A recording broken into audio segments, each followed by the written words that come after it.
ಕೂಳಾಳವನು ಅಂಜೈ ಶಕ್ತರ ಮನೆಯಲ್ಲಿ ಭೋಷ್ಟ ಭೋಜನವನ್ನು ತಿಂದು ಅವನ ಹೋಲಿಕೆ ಜೊತೆಯಲ್ಲಿ ಸುಖ ನಿದ್ರೆಯಿಂದಿರುವನು. ಏನು ಮಾಡದೆ ಗೋಡೆಯ ಮೇಲೆ ಬರೆದಿರುವಂತ ಪಕ್ಷಿಗೆ ಜೀವ ಕಲೆಯನ್ನು ತುಂಬಿ ತರುಣಿ ಹಿಟ್ಟಿನ ಮುತ್ತಿನ ಹಾರವನ್ನು ಒಂದೊಂದಾಗೊಂಗೆ ನುಂಗುವಂತೆ ಮಾಡಿ ಆ ಕೂಳನಾದ ವಿಕ್ರಮನ ಕಳ್ಳತನ ಹೊರಿಸಿ ಕೂಳನಾದ ವಿಕ್ರಮನಿಗೆ ಕಳಚರವನ್ನು ಕಂಡು ತುಂಡಾಗಿ ಕತ್ತರಿಸುವೆನು. ಇದು ಅಲ್ಲದೆ ಇದೆಲ್ಲವೇ ನನ್ನ ಸಾಹಸ, ಎಲ್ಲವೇ ನನ್ನ ಪಂಥ, ಎಲ್ಲವೇ ನನ್ನ ಅಟ್ಟಹಾಸ. ಜೈ ಕಲಿಮಾಯೆ, ಜೈ ಕಲಿಮಾಯೆ.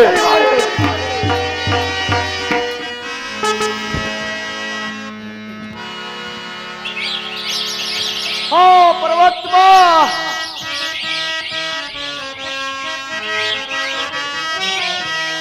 ನಾನು ಒಂದ ಕನಸ ಕಂಡೆ ಪರಮಾತ್ಮ, ನಾನು ಒಂದ ಕನಸ ಕಂಡೆ ಮಂಗಳಾಯೇ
ರಾತ್ರಿ ಒಂದು ಘೋರವಾದ ಕನಸನ್ನು ಕಂಡಲ್ಲ.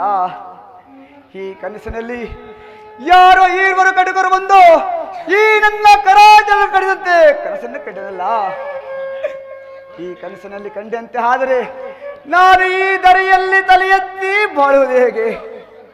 ಪರಮಾತ್ಮ, ಏನೇ ಆದರೂ ಆಗಲಿ ನನಗೆ ನಿದ್ರೆಯ ಬಾಧೆಯೂ ಅಧಿಕವಾಗಿ ಕಾಣುತ್ತಿರುವುದು. ನಾನಿನ್ನು ಮಲಗುತ್ತೇನೆ. ಹೋ ಶಿವ ಶಿವ,